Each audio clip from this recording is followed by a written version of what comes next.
Bien, el tema del PRD sin lugar a dudas sigue dando mucho de qué hablar y nos interesa conocer la posición de todas las partes. Esta mañana hablamos con el señor Pérez, vamos a hablar a esta hora con el diputado Pedro Miguel González para conocer la posición. Usted representa al grupo que se le dice los disidentes por todo lo que pasó el 1 de julio. En el incidente de ayer, en este evento de ayer, ¿quién ganó? ¿Quién perdió? Bienvenido, gracias por estar con nosotros. Gracias por la oportunidad. Bueno, en primer lugar, no soy disidente por el resultado del 1 de julio. Yo adverso al liderazgo del partido desde antes que se instalara en agosto del año 2012. Yo los adversé y los he adversado precisamente por el nivel de compromiso que esta dirección política tuvo con el presidente Ricardo Martinelli y Cambio Democrático, a tal punto que nos desdibujamos como partido político y Juan Carlos Varela, que era el vicepresidente de Martinelli, que tuvo 26 meses en el gobierno, terminó presentándose como una mejor alternativa para el pueblo panameño desde la oposición. Se me adelantó la pregunta, pero vamos a retomar. Pero ¿quién ganó? ¿Quién ganó? Yo creo que ganó el partido. Y ganamos todos aquellos que queremos que este partido tenga una renovación. ¿Quiénes perdieron? Y perdieron desde el primer asalto porque ellos nunca se atrevieron a presentar lo que realmente querían hacer. Perdieron aquellos que pretendían modificar los estatutos del partido, reformarlos, para alargarse el plazo hasta el año 2017 y, si era posible, alargar los tiempos y quedarse en la dirección del partido hasta después de las próximas elecciones. Eso fue derrotado. Al final, si la propuesta era en mayo o la propuesta era en octubre, que fue lo que se sometió a votación, al final sí termina ganando con los votos del Comité Ejecutivo Nacional la propuesta de octubre. Pero ya sabemos, los miembros del partido, que este CEN tiene una fecha de cumpleaños y que este partido tendrá la oportunidad de renovar todas sus estructuras y presentarse con esa renovación ante la sociedad panameña en función de un proyecto político con el que ellos puedan identificarse.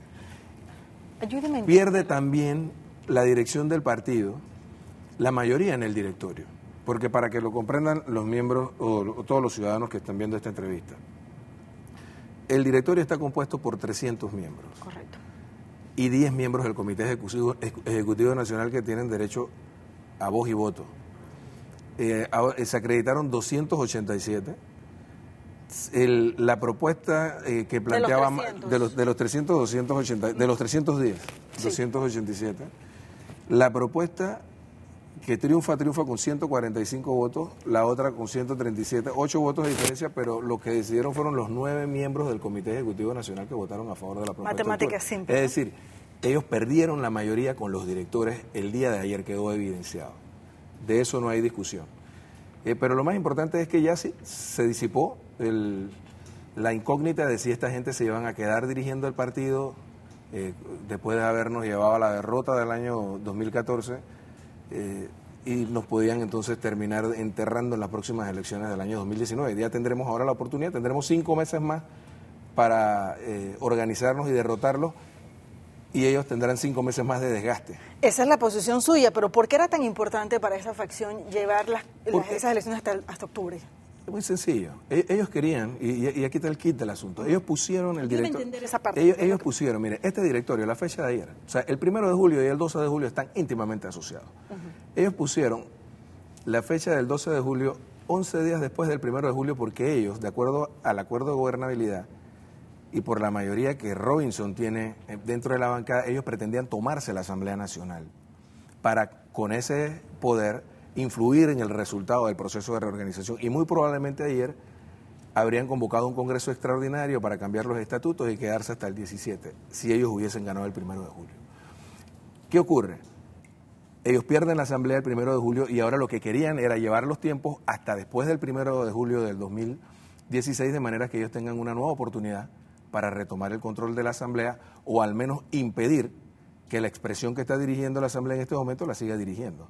Y de esa manera ellos poder competir con mejores condiciones para definir los liderazgos dentro del partido. ¿Usted propone la renovación total de todas las instancias del partido? Es que eso es lo que plantean los estatutos cuando se trata de un congreso ordinario. Todo, desde los delegados hasta el Comité Ejecutivo Nacional, pasando por todas las instancias intermedias, se hace una renovación con la participación de todos los miembros inscritos del partido. Y eso es lo importante. O sea, nosotros tenemos una dirección política fracasada, Tenemos una dirección política que se ha aferrado, no actuó con el mismo desprendimiento con el que lo hizo aquel Comité Ejecutivo Nacional que nos dirigió, por ejemplo, en la campaña del 89. Después de la invasión ellos renuncian y se produce la renovación.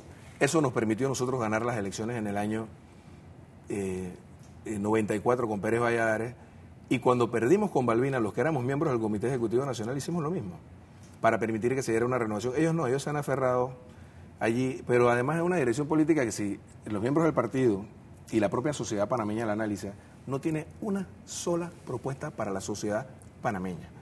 No opinan sobre ningún tema de interés nacional. El partido de Omar Torrijos hoy está conducido por un grupo de dirigentes fracasados que no tienen visión, que no tienen estrategia, que no tienen capacidad para poder liderizar el partido y mucho menos un gobierno en un momento determinado, y por eso nosotros necesitamos entrar en ese proceso de renovación y ya tenemos fijada la fecha. Tengo una pregunta muy sencilla. Si todo esto es así, ¿por qué Benicio Robinson gana las elecciones internas del partido? Porque este es un liderazgo heredado de la coyuntura del 2012, en función de la popularidad que en su momento tuvo Juan Carlos Navarro y la asociación que ese liderazgo tuvo con el círculo cero de Ricardo Martinelli. El Congreso, estando en oposición, más costoso que ha tenido el PRD en su historia fue el Congreso de la Ola Azul, $12 millones. Recursos que después faltaban cuando íbamos a las elecciones generales, precisamente porque esa fue la estrategia de Ricardo Martinelli, apoyarlos a ellos en su momento para que asumieran el control del partido, y después los desfinanció y no tenían la capacidad para poder ganar las elecciones. Eso es lo que ocurrió, la gente lo sabe, la gente lo intuyó, y por eso finalmente terminaron votando por Juan Carlos Varela. Ahora tenemos la oportunidad de renovar en mejores condiciones los liderazgos dentro del partido y que el torrijismo recupera su partido. Hoy el PRD es un partido clientelista como cualquier otro. Y el método de la dirección del partido, para terminar de contestar tu pregunta, es ese. El Congreso aquel fue un Congreso marcado por el clientelismo, con un derroche de recursos nunca visto. Y tenemos esa herencia. Y ellos, en cada decisión que se toma, lo hacen de la misma manera, ofreciendo contratos, ofreciendo recursos, respuestas, precisamente la antítesis de lo que es el torrijismo. De esa manera se ha desdibujado la conducción del partido, y nuestro propósito es poder rescatarlo. Y ahora ya tenemos fijada una fecha, y ahora toca que todas las fuerzas, que estoy seguro que es la inmensa mayoría de los miembros del partido, que se agrupen y se reorganicen, podemos presentarnos con un frente común para poder lograr esta reorganización y barrerlos de la escena política. Diputado, ahora sí voy a retomar la pregunta o el tema inicial de nuestra conversación. Usted cuestiona, o el grupo que usted representa cuestiona la actuación de Benicio Robinson con el gobierno anterior. Sin embargo, ahora se les cuestiona a ustedes por la actitud de ustedes en la Asamblea con el gobierno de Juan Carlos Varela. ¿Ustedes se consideran oposición? ¿Cree usted que la actitud que ustedes asumieron el 1 de julio es de una bancada de oposición? Mire, el que redactó el acuerdo de gobernabilidad fui yo. Y más allá de los puntos que están contemplados en el pacto constitutivo del Frente por la Defensa de la Democracia, que es en lo que se basó el documento, tanto la parte introductoria como la parte definitiva, concluyente, establece que el PRD, por virtud de ese acuerdo de gobernabilidad, no perdería su condición de partido de oposición. Lo que ocurre es que tenemos una dirección del partido que no sabe hacer oposición. No lo hicieron durante la administración de Ricardo Martinelli, y ahora más bien se dedican a ver cómo ellos pueden acomodarse tratando de hacer transacciones. Nosotros tenemos ahora una gran responsabilidad y el gran reto que tiene Rubén de León. Que haya gobernabilidad, que la Asamblea sea manejable, pero que al mismo tiempo tanto la Asamblea como nuestro partido pueda jugar un rol de fiscalización. Ya no solo el tema del nombramiento de un contralor o un procurador, que lo logramos gracias al acuerdo de gobernabilidad, sino el hecho de que podamos fiscalizar las actuaciones del gobierno de Juan Carlos Varela, y será el tiempo el que determine. Y por eso en esa entrevista que me hicieron ayer al calor del momento, yo retaba a Robinson a que hiciera oposición. Yo lo vi como él se paró el día 1 de julio cuando Rubén de León iba a emitir su discurso, cuando lo iba a pronunciar. Sí. y vi cómo regresó a sentarse a mi lado para escuchar el discurso de Juan Carlos Varela. Él tiene muchos intereses, muchos millones de dólares que asignó desde la Comisión de Presupuesto a su circuito electoral, discriminando a una gran cantidad de áreas del país. Estamos hablando? Estamos hablando de alrededor de 100 millones de dólares de inversión tan solo en el presupuesto del año 2015. Y yo te quiero ver, Benicio, haciendo la oposición que dices que vas a hacer, porque el método y el estilo de él ha sido ese, el de la transacción. Nosotros sí hemos tenido una historia de hacer oposición hasta con las uñas, como lo hicimos durante el gobierno de Mireya Moscoso. ¿Qué va a pasar con las comisiones? Una última pregunta ya. Mira, en las comisiones es una gran discusión. Yo creo que debe haber una reunión de la bancada del PRD.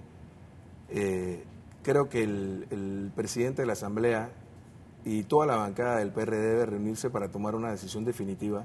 Lo que no se puede pretender es que al momento de constituir las comisiones o las directivas de las comisiones, la constitución de ellas, se haga desconociendo la nueva realidad que se impuso precisamente por las decisiones equivocadas de la dirección del partido el pasado 1 de julio. Rubén de León llegó a ser presidente de la Asamblea con una mayoría que puede ser ampliada, por supuesto, con la participación de diputados de todas las bancadas, incluyendo la bancada del PRD. Pero lo que no pueden pretender algunos compañeros es que se desconozca el resultado de lo que ocurrió el 1 de julio, y esa mayoría es la que seguramente va a imponer la composición de las comisiones en la Asamblea Nacional. Pedro Miguel González, diputado del PRD en la Asamblea Nacional, analizando lo sucedido en el directorio del PRD del día de ayer. Gracias. Muchísimas gracias a usted.